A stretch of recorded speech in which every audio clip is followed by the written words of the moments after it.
Hello and welcome to the Game Changers podcast, where you'll hear from extraordinary trailblazing women in sport. I'm Sue Anstis, and in this episode it's Jo Bostock, the co-founder and CEO of the Women's Sport Trust. Jo, along with her partner Tammy, has spent the last 7 years leading this influential young charity, and earlier this year they were both awarded MBEs for their services to gender equality in sport. I'm incredibly proud to have been one of the first trustees of the Women's Sport Trust when board meetings saw us gathered around Jo's kitchen table on a Sunday afternoon, hatching brilliant plans to make women's sport more viable, visible and unstoppable. And it was back at that same kitchen table that I met with Jo to talk more about that journey. I started by asking her if sport had always been a part of her life. Oh yes, not in the way it is with your other interviewees, I might add, but I've always loved it. It's that the difference between double maths and rampaging around a hockey field. I mean, it's no competition. Favourite sport for a long time has been squash, particularly because I ended up going to a Scottish university and it's flipping cold to do an outside sport, which is probably where my competitive instinct doesn't match up to some others. So I love sport. I feel better about myself when I'm playing sport than almost when I'm doing anything. That sense of being able to move and the joy of just strike. I like hitting stuff.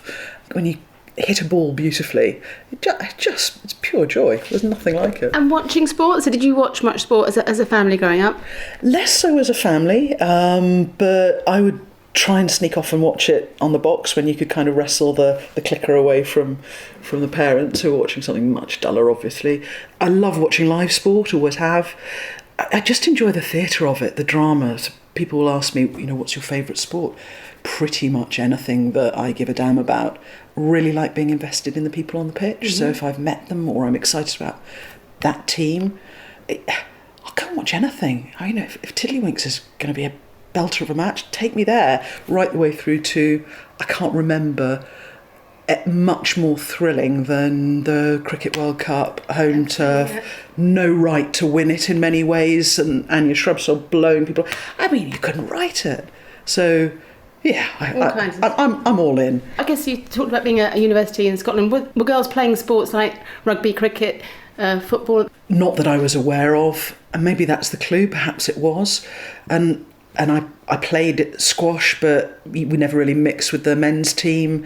You definitely felt that you were a tier 2 concern. And previously I'd been to a very sporty school, which... Millfield, yeah. The sporty school. Yes. And played for a couple of teams there. And that actually felt probably more equal than university because you were judged on your sporting ability and they were pushing people through to Olympic places. They had a very good swimming team. And in that sense, it felt more egalitarian, that if you were great at what you did, you were going to get recognised for it, whether you're a man or a woman. Did you play, you say in teams though, you play hockey there? Yeah. Did you? Right, yeah. Excellent. Okay, so... with more sort of enthusiasm and general viciousness than much skill, but it's great. Rampaging around a field is fantastic. And we talk a lot about sporting role models, obviously a core element of the activity of WST. Who were your role models, or your non-sporting role models growing up, would you say? God, you see, I was never the kid that had posters up on the wall. I will tend to throw myself into what's in front of me, and therefore I'm picking things from the people who I'm seeing. So some of my role models now are sporting legends, some of the people that you're interviewing for your podcast. But in terms of growing up, it was, what did I like about the people in front of me? What were they doing and not doing? Kind of this notion of almost composite role models. You kind of swipe a bit from everyone around you. So it might have been, I had an art teacher and I was the awkward kid at school. I went to an all-boys school and then to an all-girls school. And I was just this little thug who didn't know. I mean, nice thug. Really nice kid. But didn't kind of fit any particular box. And I was pretty good at art and had an art teacher who just saw me and let me do what I was good at. I then got a new headmaster, and again, it wasn't somebody who tried to squeeze me into a box, who gave me a chance to be a bit quirky. So I'll tend to look at what's around me and try and work out, somebody's a role model if they're having a positive impact on the people around them, and then I try and work out why and how they're doing it. So I'm sorry, it's a long way of saying absolutely. I don't have a shopping list of here's the 10 people I thought were ace, because it's kind of an ongoing...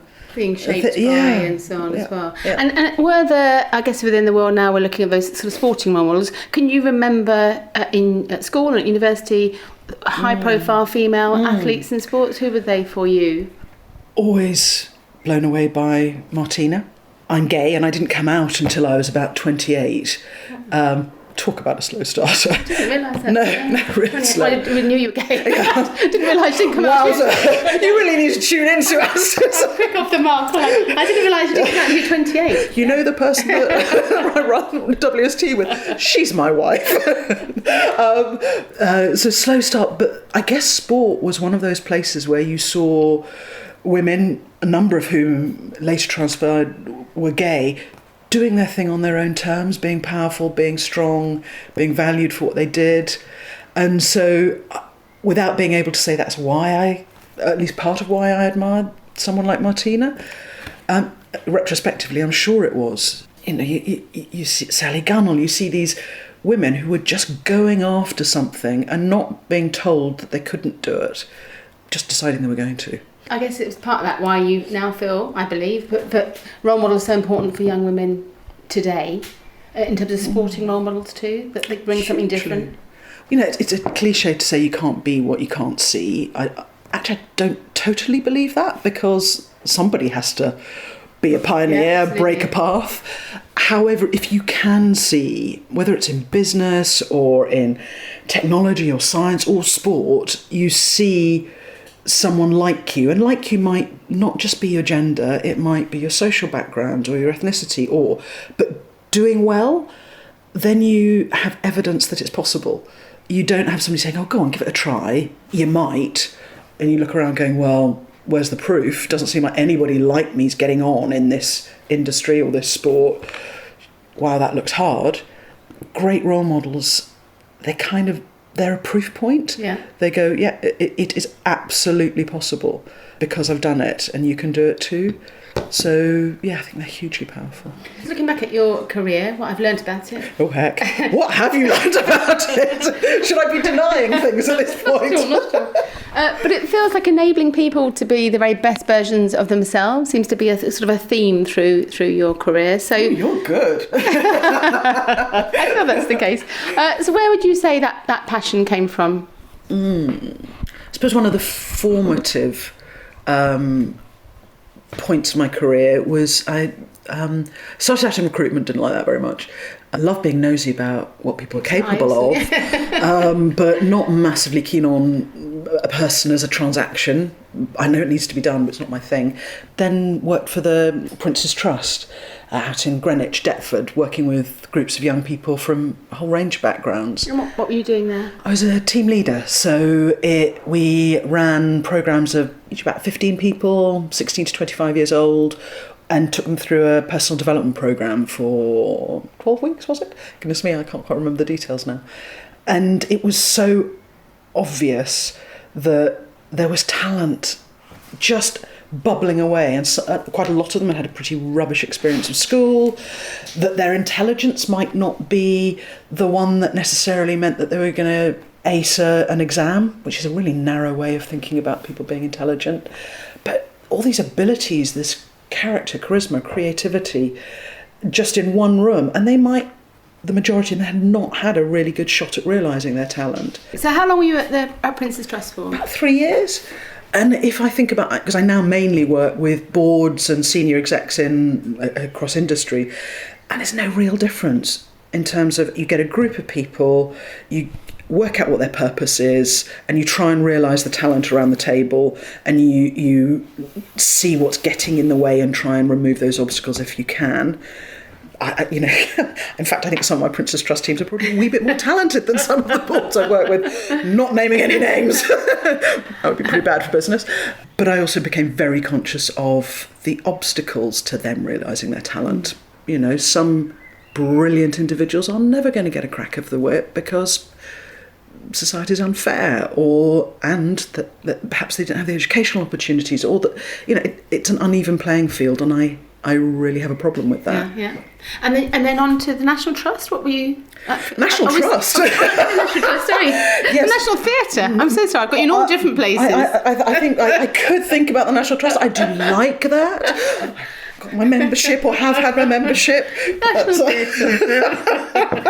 So I'm stroking the dog and not reading my question. No, I need to take some personal responsibility. What was the role there? So I was head of learning and development. So that was fascinating. It's like a village in one great big concrete bunker, because you have people who, from finance, accounts, paint frame, production, catering, all these different subcultures all under one roof. And I guess that's where I started to get really interested in how you join the pieces of a puzzle together intelligently. If you want an environment to improve, taking a systemic view of it, not just trying to move one little bit, because it doesn't work like that. How do you try and pull the different pieces of a system together so it works better? It's a lot of what you and I have been doing with the Women's Sport Trust, knowing that there were kind of gaps in the system, and if you just did a bit of good plumbing, then plumbing, wiring, whatever it might be, things would flow better. And I see it's I think 2004 you established the Pause Consultancy, so your own business, very much with the goal to help organisations achieve diverse and inclusive workplaces. You've been doing your homework. I couldn't have told you what date it was if you hadn't given it to me. So what's the rationale for businesses to have a truly diverse and inclusive workforce, would you say? Oh my goodness, if you want to be effective at what you do, any kind of business, you need to have the best people giving of their best. And that, I suppose if you split that equation into half, you need to have a great mix of people. I think talent is evenly distributed. It doesn't sit with one gender or one background. So how do you get a great bunch of people around the table? That's your first start. But if you've got them there and then you're not giving them a chance to flourish and contribute and add value and disagree with you and bring their ideas, then you're not going to get absolutely the best performance. So get a great mix in the room, because then you have a chance of getting the right people to perform, and then create the conditions for them to give of their best, and you'll absolutely fly. So why wouldn't you? It's often the inclusivity bit, I feel, that's missed. I think people think diversity and inclusivity, and they think diversity, getting the right people in the right place, but not that next step. Oh, it's so not enough. It's a bit like somebody we know in common, Liz Grant, talks about the sort of the Noah's Ark version of diversity. We'll have two of them, and two of them. And it's disrespectful in its own right, because you're just doing it to tick the box, rather than I believe there are people in a whole range of backgrounds who are going to be brilliant at this. I'm going to help go get them. Then if you don't make the most of them, why are you bothering? It's utterly pointless. And where are we, I guess, 12 years on from when you established your agency, but where do you think the businesses are now in terms of diversity and inclusivity in 2019? Are people taking it seriously? Mixed bag. You've only got to look at things like Me Too and the stats around, if we're just looking at gender, at female leaders, there's reasons to be underwhelmed by progress. And this notion that, it's just generational, and if you're patient it'll change. Absolute rubbish. If you're impatient it'll change.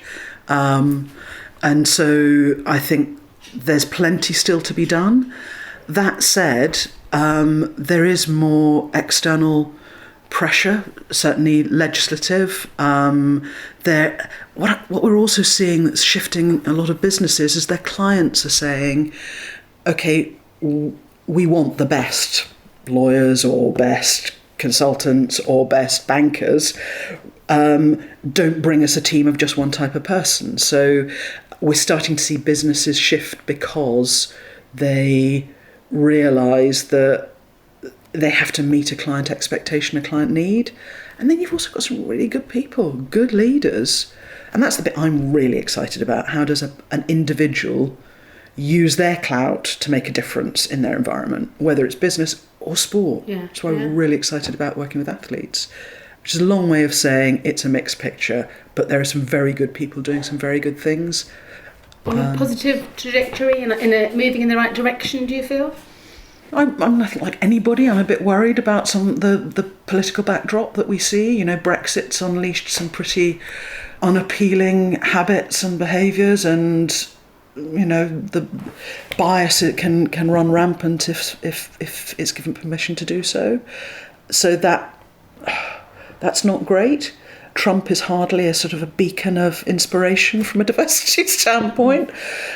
That said, I think liberalism inclusion has to stiffen its backbone and fight for why it's right, not just assume there's this gentle progression towards a happy upland. Because it's the right thing. Because it's the right thing. That's too lazy. So we have to be more deliberate about it. A bit like women's sport. Yes, if we just thought, oh, it's so good, which it is, of course people will recognise it. Of course they're going to give female athletes profile. They just will, won't they? Because that's the right thing. Rubbish. You have to intervene to make it happen, not just kind of shrug and hope. Excellent. That leads me very nicely on, thank you, to Women's Sport Trust. And you weren't even sort of giving me a nudge or nothing. Did you always have an ambition to campaign and start a charity, do you think, before WST ever became a thought for you? Was that something that's driven you? I've always been a bit of an interfering do-gooder, so I've always wanted to help athletes step up or get involved in how people can realise their talent better with things like the Prisoners Trust. I'm pretty autonomous. I hate being told what to do, so I enjoyed running my own business. Setting up my own charity? No, that's not my fault. Tammy, who's the co-founder, was the catalyst, not me. I was working in the States. I came back, she opened the door and she handed me a paper with a proposal on it to set up a charity. I hadn't even got in the door. Fabulous. My case was on the outside. And it even had an appendix. It was hilarious. And she's not a woman to say no to. And that's that was the trigger. I was going to ask you that. She was the trigger. She was the catalyst, and she's the pure athlete. She's the one who really, from a sports standpoint, wanted female athletes and sport to get the profile, coverage and investment that it deserved. I guess the bit that I then brought into the mix was around inclusion, systemic change, influencing. And I'm also a gobby-what's-it. I love talking to people, which you're probably finding now. I'm awfully sorry. So I enjoy those. I think you get a lot of change done by connecting brilliant people to a brilliant idea and then stirring. So much of WST, I guess, has been relational. If you notice that the system's a wee bit broken, so sport was talking to sport, media to media, and business to business, and they weren't tending to mix much. If you stir them together and then make it fun rather than boring, there was a lot of sort of moving women's sport from worthy to irresistible. You'll remember that, kind of getting it to be the place you wanted to be. Is it the perfect place for me to enjoy doing what I do? Yes. Did I decide to set up the Women's Sport Trust by myself? No, I did not. And what was it, I guess, from your side, what was it about women's sport, do you think, that appealed? Because obviously that was a big shift of investment and time and so on from you personally. But what was it about sport itself, as opposed to other industries, do you think, that appealed? Oh, God, because it's so much fun. And I think if you're trying to get people excited about some of the stuff I've just said I was passionate about, inclusion and opportunity and fairness, if you go into a business and say, let's talk about inclusion, some people would rather have a root canal. If you go in, as we have done, with someone like the magnificent Sue Day, she's a role model, I really think she's ace, ex-England rugby captain at the RFU, along with a male rugby captain, into a business talking about performance, you kind of suckered them into talking about inclusion because you're talking sport. So I think sport is a brilliant vehicle for getting people excited about questions like who's getting included and not included. What does high performance really mean? How do you bring the best out of a mixed group of people?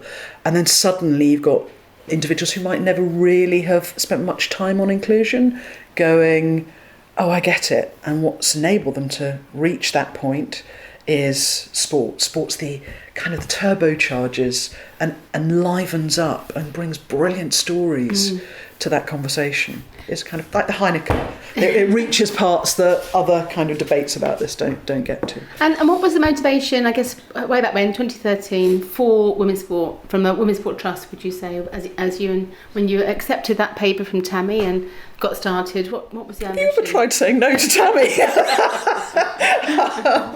So at least some of it was personal. You know, if you have the opportunity to go and play in a sandpit that is really interesting, because sport is ace, female athletes are super interesting, and the person you love most in the world is really animated about it, and you then have a chance to concoct something and play with ideas and build something, much like you're building this podcast, and you've been so instrumental in WST, then why wouldn't you? So yeah, it became very quickly an irresistible proposition and a dovetailing of things that I've always been into. With a goal to achieve, when you first got started, what did you think the end point might be? I think we knew. I think we'd always sort of loosely said the end point is being obsolete, and that it's quite helpful at the early stage of campaigning not to be super fixed, in the sense of the problems change. And with women's sport, it's moving so fast at the moment. It's at warp speed. So if you're really, really fixed in just kind of one area, you're going to miss it. So we were actually the useful idiots for a long while. I don't think we that's were. ever how anyone's described you and Tammy. Not face to face. Sometimes just standing on the outside going, why is it done like that? You know, being a couple of random lesbians from Wimbledon, you know, you can ask the stupid questions, and you get beyond that. Well, it's always been done like that. So the first thing was, we knew women's sport was great, and we really were puzzled by how little acknowledgement it got. Hugely enthused by the Olympics and the Paras in 2012, and wanting to make sure that became more sustainable. And then we just started with asking a bunch of questions about, well, what's going on? And that then enabled us to understand at least parts of the landscape that we could intervene in. So other people are brilliant at things like grassroots engagement and so on. It's not our bag. We wanted to almost leverage the power of elite sport to help affect the system. So you could see it on the news. I've got 4 goddaughters, and they couldn't see themselves beyond the Olympics. And that's rubbish, because they'll start to think, well, I can't do it. So we wanted to shift the media agenda. We knew that you needed more money, because this doesn't happen by mistake. This isn't an amateur hour. If you want great sport, you have to invest in it. And we wanted athlete role models to really carry the message. And a lot of what we've done is just trying to be that catalyst, that kind of convener and connector. So we sort of have a belief that if we can just bring people together, get them super enthused about women's sport, they'll go and do their thing. They'll be like you, going off and being brilliant around PR. Well, we didn't know what a PR person needed to do to amplify women's sport, but you do. And similarly, we get brilliant people from the BBC, like Shelley Alexander or Anna Thompson or Vicky, all going and doing their brilliant thing. So I don't think WST has to have all the answers. It has to, and certainly has for the last 7 years, been a really good reason to pull brilliant people together. So they exchanged ideas, they were better connected, and then they went and did their thing. So get a marketeer to be a brilliant marketeer. I don't think we know the answers, but we know the people who can get there, and we want to get them excited about That's it. lovely. A fabulous summary. Thank you so much. And then I guess it's not all been smooth sailing. So what would you say, what are the biggest challenges that you think you faced in this period? Oh, heck. You know, at least some I of them. I am one of them, but yeah. No, crikey, no. It's really hard to finance something like this. Do not set up a charity if you want to get rich. It's a really bad idea.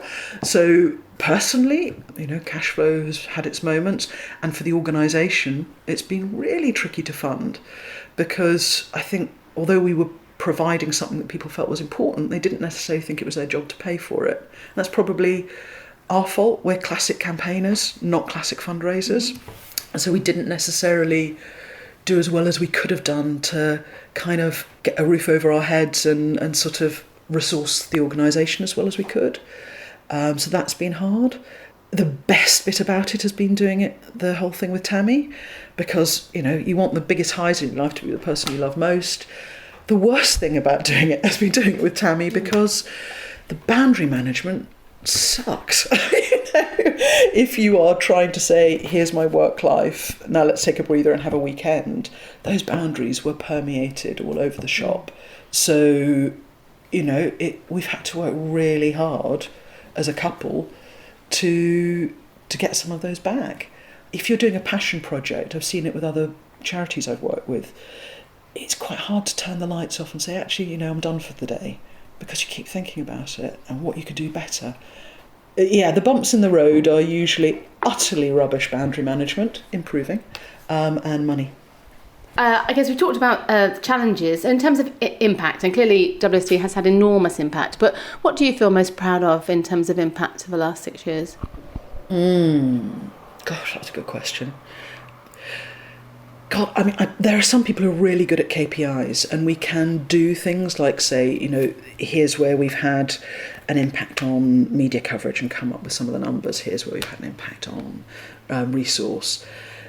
A lot of it for me are the intangibles. So we had one of our awards ceremonies. We actually lost the person who was going to be running it the morning of it. So ended up, and I'm a terrible show off, so ended up being able to go on stage, and at times you could just then step back and see this sea of people excited about women's sport and motivated to go and do something about it. So what am I most proud of? I think it's that WST has convened brilliant people to go away and be brilliant. I don't know how long will be needed, and that's a really good question to keep asking. The opportunity is for women's sport to be mainstreamed, and that will be the ultimate success. How do you feel about the negative, dismissive views we see of women's sport, especially on social media, and how do you deal with that? Well, beige is never exciting. So, you know, if we're irritating people, magnificent. I quite like a dust up. You know, some of the social media stuff, I mean, I've had some quite fruity things coming through on that. But beyond sort of the momentary irritation, you're thinking, okay, we've got under your skin because something's changing that you don't want to change, and you know what, you're not going to stop it. So the naysayers are on the wrong side of history. They're only getting gobby about it because they think things are moving, and good. I love irritating people. And do you think it's dissipating? Do you think it's getting less as the years have passed? I think some people who aren't the out and out idiots, I could substitute any sort of word that you might want to bleep over, for whom it probably just didn't cross their radar, are the persuadables. There's sort of, I always think in most organisational changes you've probably got 20% of people who are advocates, 20% who are naysayers, you're not going to shift and they're always going to think a thing's nonsense, and then you've got 60% of people in the middle who, if you provide them a good reason to get interested, they'll move. And so I think we're seeing more people persuaded by the value of women's sport, and also the product's better. So the World Cup that's coming up in the summer, to quote somebody from the BBC who was talking about, he said it's going to blow the lid off women's sport because the quality is great. The media pros who are putting brilliant stories together and branding it, fantastic. The Lionesses and the inspirational Scottish team, they're very easy people to want to get behind. So I think it's evolving in a positive way, and sooner or later what you want to do is have the idiots marginalised, that they don't get the slaps on the back, that if some numpty is going on about how rubbish something is in the pub and one of their mates, usually male actually, rather than female, says, well, that's not funny, P.S. my sister plays for Man City, shut up, then they've lost. I don't want to be complacent, but I don't think the momentum is reversible. Oh, good. And you obviously work across other industries and sectors and so on. It pays the bills. Yeah, absolutely. So it's got to pay for it. So, do you see similar challenges faced by in other sectors, or do you think women's sport is a bit of an anomaly? Gosh, I don't think it's unique. I think it's more a microcosm.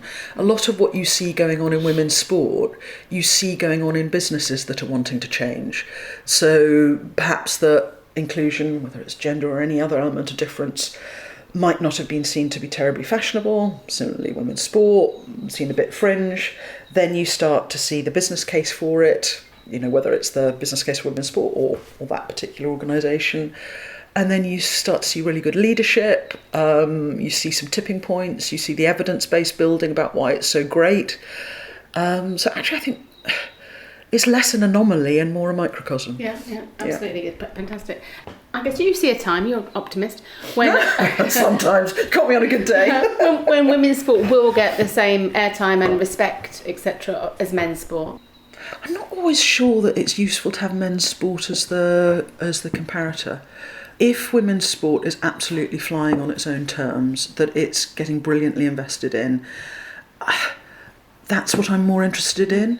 And I think women's sport actually has, in many ways, something of an opportunity, particularly with things like social media, which is just changing again at warp speed, to make its own market, to appeal to brands, not as men's sport light. So you're seeing, some of the Nielsen research saying that values like integrity and female athletes being committed to do it for the good of the sport, all of that are coming through, and big brands are jumping in on it. Whether it's Lucozade or Barclays or Nike or there's an ever-growing list. So do I think women's sport will match up to men's sport? Just the pure marketing numbers of it, probably not in the near future. Do I think it will be brilliant on its own terms and expand creatively and exponentially? Absolutely. And that's the exciting bit. And you've mentioned there's amazing brands that have come in almost in the last few months. We've seen this proliferation of brands come into women's sport. So why would you feel it's such a fantastic time for brands to be investing in women's sport now? You'd have to have rocks in your head not to. I mean, I'm sure you'd give an even better answer than me for this one.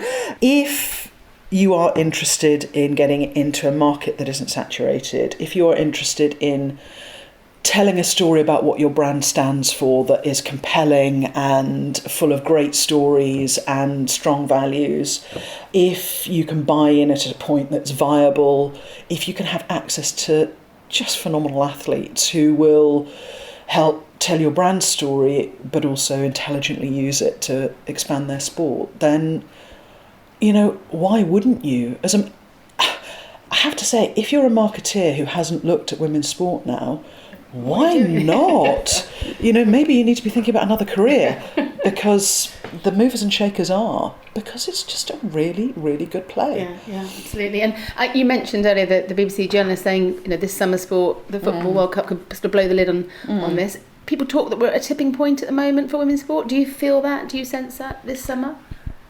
We were using a phrase round our board table, so like beyond the tipping point, which sounds like a really bad T-shirt, but it's really easy to say tipping point. Post 2012, is that a tipping point? There's always a reason. It's making me dizzy, all these tippings.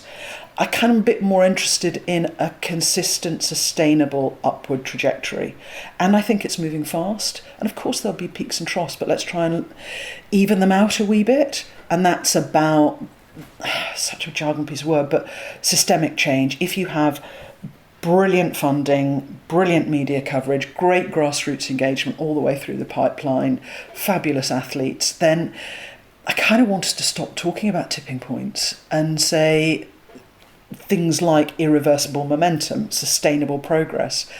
Mainstreaming is kind of, again, it sounds a bit of a naff word, but we want women's sport woven into the fabric of marketeers thinking, brand propositions, how big sports teams build their coverage.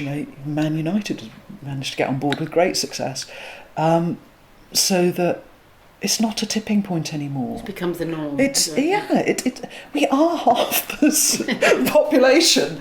You know, I want a girl to walk into any sporting environment and think, oh, I hope there's a tipping point for me. No, I can play anything I want. Thanks very much. Move over. If you had, I haven't got a magic wand, but if you had a magic wand to kind of wave and make some difference for women's sport right now, where might that be? What would you think will have the biggest impact? Is it funding? Is it spectators? Is it media? I guess I don't see it like that, which is good because wands are hard to find.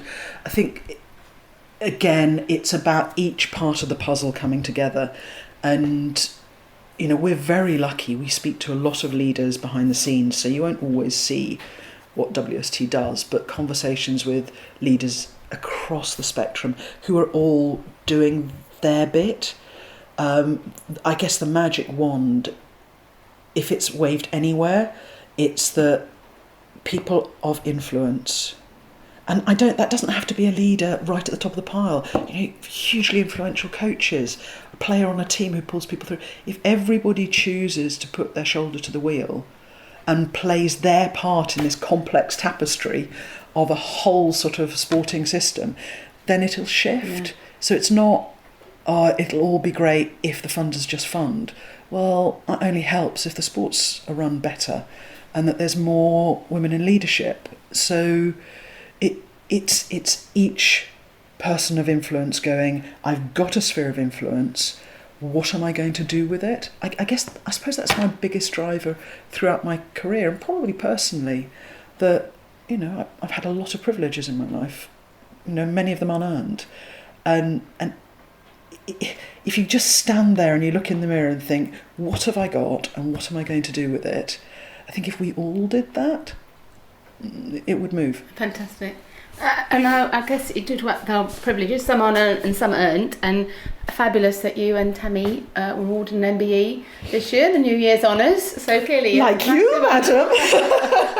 Exciting. It's the fashion, isn't it? So I guess for you, was it a surprise to have that level of recognition from your peers and the sector? It was deliciously weird. You know, yes, it was a surprise. I mean, as you know, it arrives through the post box and looks like a gas bill. I mean, you kind of, it's always good that you don't shred the darn thing. Once I got over the awkwardness, I don't usually tell my own story. I'm not that bothered. I get excited about what I can help stir up, and then I just want to see people doing things. For the spotlight to be on us, for us, once I got over being awkward about it, it was pure delight. And people were so kind. So excited, yeah. You know, the messages that we had, you know, I spent half the time weeping, you know, which is, you know, in a really good way, good tears, happy tears.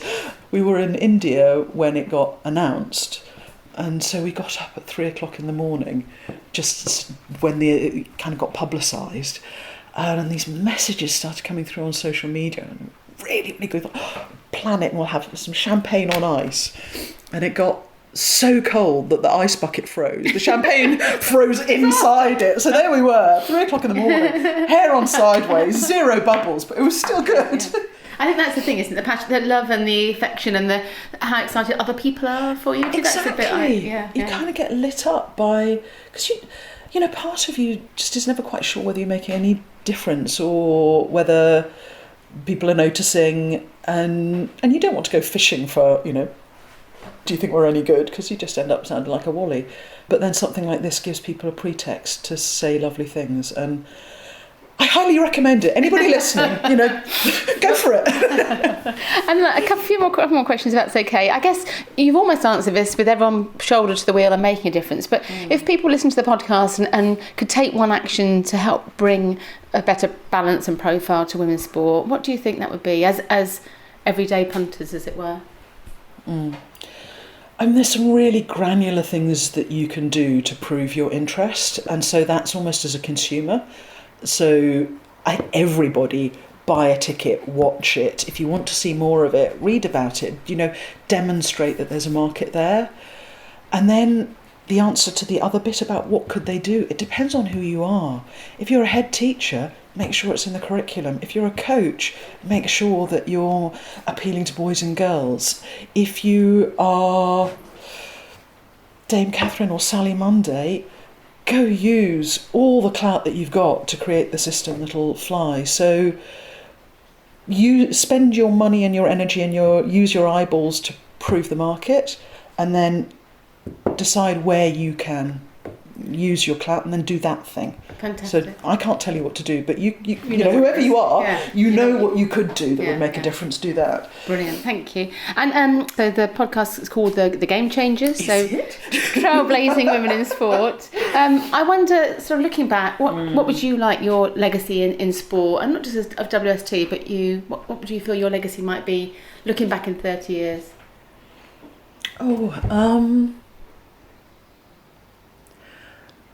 I kind of really happy for it just to be something that we can sit in front of the fire as old sort of married farts going, oh, that was good, Mildred, wasn't it? I don't need capital L legacy, or if you get a statue, pigeons sit on you and shit on you. So don't need any sort of big capital L legacy. I just want it to be incredibly normal. I want my goddaughter's goddaughters to go, why did you need to do that? Yeah. It's just, of course we play sport. So legacy is people looking back going, wasn't it bananas that we needed to do that? Exactly. But we did it anyway. Jo is so articulate and knowledgeable. It's easy to understand why she's had such a massive impact on the landscape for women's sport. I particularly loved her rallying call for us all to put a shoulder to the wheel and help use our own influence to mainstream women's sport in society. I'd love to hear what you think about the Game Changers, so please do give us a rating on Apple Podcasts. Every single rating and review makes a huge difference in taking the podcast up Apple's rankings, and this means we can reach new audiences and spread the stories of these amazing women in sport. And if you want to make sure you're the first to receive future episodes as they launch, please subscribe to The Game Changers. And you can find out more about all my guests at promotepr.com/gamechangers. In the next podcast, you'll hear from Team GB's most decorated Olympian, Dame Catherine Granger. With 5 rowing medals, including gold from London 2012, Catherine is now chair of UK Sport. It's a fascinating interview with an incredible woman, a real masterclass in building resilience through sport. That one was just completely devastating because of the expectation and our own expectations as much as everyone else's. There's a real sense of loss, and disappointment doesn't do it justice. We all felt we'd let everyone and everything down. The nation's watching and hoping and expecting, and you feel we had it in our hands and we let it go. And it was really hard to come to terms with that result, and the medal that day just felt like evidence of failure.